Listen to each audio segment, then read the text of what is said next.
এখনকার দিনে আমরা গৃহবধূরা বিভিন্ন রকম সরকারি প্রকল্প থেকে কিছু করে টাকা কিন্তু পেয়ে থাকি। বর্তমান দিনে তোমরা যদি খবরের কাগজের পাতাটা একটু খোলো, দেখতে পাবে 3,000 টাকার একটা প্ল্যান কিন্তু আমরা পাচ্ছি, মানে শুনছি বা দেখছি বা খবরের মধ্যে প্রকাশিত হচ্ছে। তো আমরা ভাবি যে আমাদের তো কোনো রোজগার নেই, কারুর ওপর আমরা ডিপেন্ডেন্ট, তো আমরা এই টাকাটা কিভাবে বাড়াতে পারবো, এটা আমাদের মনের মধ্যে কিন্তু একটা চিন্তাভাবনা এসে থাকে। মাঝে মাঝে মনে হয় এই 3,000 টাকায় বিশাল বড় কিছুভাবে জমানো কি সম্ভব? হয়তো সম্ভব না, সবটাই তো নিজেদের কাজেই লেগে যাচ্ছে। কী বা রোজগার, কী বা সঞ্চয় করব, কী বা খরচা করব, কিছু বুঝে উঠতে পারি না। কিন্তু এই 3,000 টাকাই তোমাকে কিন্তু অনেক লাখ টাকা এনে দিতে পারে তোমার নিজস্ব সঞ্চয়ের দ্বারাই। কি জানতে নিশ্চয়ই ইচ্ছা করছে? তাই একটু আমার সাথে থাকো গোটা ভিডিওটিতে, আশা করি তোমরা অনেকটা উপকৃত হবে। প্রথম আমি প্ল্যানটার কথা বলি। মূলত আজকে আমি দুটো প্ল্যান বলবো, তার মধ্যে প্রথম প্ল্যানটা আগে আলোচনা করছি, বিজনেস প্ল্যান। দেখো, সরকার থেকে যে প্রকল্পগুলো আমাদেরকে দেওয়া হচ্ছে, যে টাকাটি দেওয়া হচ্ছে, এটা শুধুমাত্রই এই অ্যামাউন্টটা নিজেদের শুধু হাত খরচের জন্য দেওয়া হচ্ছে না। এইটা আমাদের একটা ভুল ধারণা থাকে। এইটা দেওয়া হচ্ছে কেন? আমরা যাতে নিজেদের পায়ে দাঁড়াতে পারি, স্বাধীনভাবে কিছু না কিছু একটা করতে পারি, কারোর ওপর নির্ভরশীল হয়ে আমাদের যাতে থাকতে না হয়, এই কারণেই কিন্তু দেওয়া হচ্ছে। তারা যে পার্টিকুলার একটা অ্যামাউন্টকে বেঁধে দিচ্ছে আর আমরা মনে করছি এইটাই আমাদের শেষ সম্বল, এমনটা কিন্তু নয়। আমরা যাতে এই অ্যামাউন্টটাকে কাজে লাগিয়ে বড় কিছু করতে পারি, বেশি টাকার মুখ দেখতে পারি, এই জন্যই কিন্তু দেওয়া হচ্ছে। তো এর জন্য আমরা কি করব? দুটো প্ল্যান এখানে আবার ভাগ রয়েছে। তোমরা 3,000 টাকার মধ্যে 1,000 টাকা রাখতে পারো নিজেদের শখ শৌখিন মেটানোর জন্য, আর 2,000 টাকা করে তোমরা কিন্তু কিছু বিজনেস শুরু করতে পারো এই 2,000 টাকা করে দিয়ে। আবার অনেকে যদি মনে করো যে না, আমি এখন কয়েকটা মাস নিজের শখ শৌখিনতা রাখবো না, আমি আগে এই টাকাটাকে কাজে লাগাই, কিছু বিজনেস প্ল্যানের কথা ভাবি বা কিছু বিজনেস আইডিয়া দিয়ে খাটাই টাকাটাকে, তারপরে তো আমার টাকাই টাকা, আমি তো একটু ভালো টাকার মুখ দেখতে পারবো, তখন নয় শখ শৌখিনতাটা করব। তোমরা কি কি জিনিসকে ভাবতে পারো যারা গৃহবধূরা রয়েছো? প্রত্যেক মাসে ধরো তুমি 3,000 টাকা করে রাখলে, কি তুমি 2,000 টাকা করে রাখলে, 5 মাস মতো তোমাকে এটা রাখতে হবে কন্টিনিউ। অ্যামাউন্টটা একটু বেশি হয়ে গেলে 2,000 করে রাখলে তোমার কিন্তু 5 মাসে 10,000 টাকা হাতে ক্যাশ থাকছে। তুমি ছোটোখাটো একটা বিজনেস শুরু করে দাও, অনেক অপরচুনিটি, অনেক অপশানস রয়েছে। এখনকার দিনে খুব প্রচলিত একটা বিজনেস যেটা বাড়িতে বসে করা যায়, সেটা কিন্তু ক্লাউড কিচেন।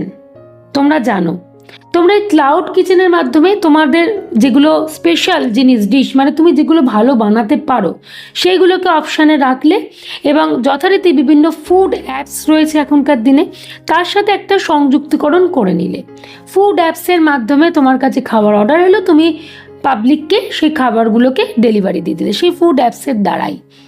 তোমার কিন্তু এতে হেডেক কম, তোমার পুঁজি কিন্তু এখানে কম লাগছে। অনেকেই বিজনেসের কথা শুনলেই ভাবে যে আমার তো প্রচুর পুঁজি দরকার, আমার কাছে এতটা পুঁজি নেই। এখানে কিন্তু পুঁজির পরিমাণটাও কম, 1 নম্বর বিজনেস। দ্বিতীয় হচ্ছে হোম সার্ভিস। বাড়িতে থাকা বাসনপত্র আর টুকটাক একটু পুঁজি নিয়ে তুমি শুরু করতে পারো।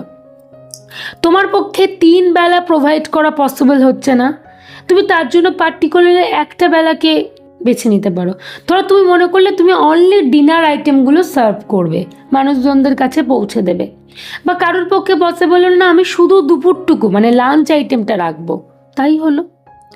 তোমার এবারে পুঁজি আস্তে আস্তে বাড়তে শুরু করলো, ব্যবসা আস্তে আস্তে লাভ হতে শুরু করলো, তখন তুমি কি করলে আস্তে আস্তে জিনিসপত্র কিনলে, মানে বড় বাসন টাসন কিনলে বা কিছু লোক রাখলে তোমার আন্ডারে, তোমার ব্যবসাটা তখন বড় হয়ে গেল। তাহলে দেখো এই সামান্য 3,000 টাকা, এই 3,000 টাকায় কিন্তু তোমাকে একটা ব্যবসা চালাতে সাহায্য করছে। হ্যাঁ, তোমাকে একটু পুঁজি বাড়িয়ে নিতে হবে, কয়েকটা মাস ওয়েট করে, তাহলে তুমি কিন্তু নিজের পায়েও দাঁড়াতে পারছো, মানে সেলফ ডিপেন্ডেন্টও কিন্তু তুমি হতে পারছো। অনেক লাখ লাখ টাকা তুমি করে নিতে পারবে যদি ভালোভাবে করতে পারো। আর এখনকার দিনে প্রচারের অভাব হবে না, সোশ্যাল মিডিয়া রয়েছে, এর মাধ্যমে প্রচার হবে। ভালো কাস্টমার তুমি যদি কাস্টমারদের মন জয় করে নিতে পারো, তাহলে দেখবে মুখে মুখে প্রচার হয়ে যাচ্ছে। তাই তোমাকে এটা আশা করতে হবে না কি করে আমি প্রচার পাবো, মানুষজন আমার কাছে পৌঁছাবে কি করে, এই চিন্তা অ্যাট প্রেজেন্ট বর্তমান দিনে আমার মনে হয় খুব একটা নেই। যারা বেকিং জানো বা জানোই না, ধরো একটা মনের মধ্যে স্বপ্ন হয়তো কোথাও না কোথাও রয়েছে, বেকিং কোর্স করে নাও, অনেক কমে হয়ে যায়, 1200-1500 টাকার মধ্যে হয়ে যায়, 2000 টাকা এর মধ্যে হয়ে যায়। এটা বেকিং কোর্স করে নিলে, মোটামুটি কিছু জিনিসপত্র কিনে নিলে, ছোটোখাটো একটা সেট আপ করে নিয়ে শুরু করে দাও। বাড়িতে বসে মানুষজনদের কাছে ডেলিভারি দাও, বাড়িতে জিনিসটা তৈরি করে তাদের কাছে কাছে পৌঁছে যাও। লোকেশন কতটুকুর মধ্যে দিতে পারবে সেটা তোমার সুবিধা অনুযায়ী তুমি চুজ করে রেখো। অনেকের পক্ষে তো অনেক দূরে গিয়ে প্রোভাইড করা পসিবল হয় না, তারা কাছাকাছি লোকেশনের মধ্যে রেখে দেবে। দেখো, এইগুলোকে নিয়ে কিন্তু ভাবতে পারো টাকাটাকে বাড়ানোর জন্য। শুধুমাত্র অল্পতে পড়ে থাকলে চলবে না, তোমাকে লক্ষ্যটাকে বড় রাখতে হবে, আর একটু চেষ্টা করতে হবে, একটু খাটতে হবে, আর বুদ্ধি অ্যাপ্লাই করতে হবে। আচ্ছা, দ্বিতীয় প্ল্যান 50-50 প্ল্যান।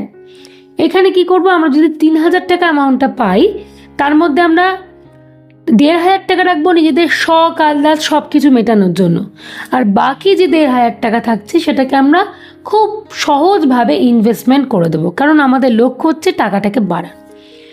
যারা জটিল কিছু বোঝো না তাদের জন্য বলবো, তারা পোস্ট অফিসে নর্মাল আরডি করে দাও, পার মান্থ 1500 টাকা করে। প্রত্যেক মাসে তুমি যদি আরডি করে দাও 1500 টাকা করে, সেটাকে যদি 5 বছর কন্টিনিউ করে দাও, তাহলে তোমার সেই অ্যামাউন্টটা যেটা তুমি হাতে পাবে সেটা কত জানো? 1,07,000 টাকা। কম কি? কম না। আর যারা আরও একটু কষ্ট সৃষ্ট করে মনে করলেন না আমি 2000 টাকা করে প্রত্যেক মাসে ইনভেস্টমেন্ট করব, আর বাকি 1000 টাকাতে আমি আমার শখ শৌখিনতা মিটিয়ে নেব, যদি 2000 করে করতে পারো 5 বছরের জন্য, প্রত্যেক মাসে 2000, হ্যাঁ 5 বছরের জন্য যদি করতে পারো, তাহলে তুমি কিন্তু হাতে পাবে 1,43,000 টাকা, যেটা কিন্তু একেবারে কম নয়।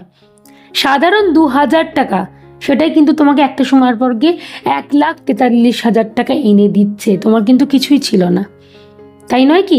এবারে তুমি 1,43,000 থেকে বড় কিছু শুরু করতে পারো, নতুন কোনো স্টার্ট আপের প্ল্যান করতে পারো, অনেক অপরচুনিটি, অনেক সুযোগ।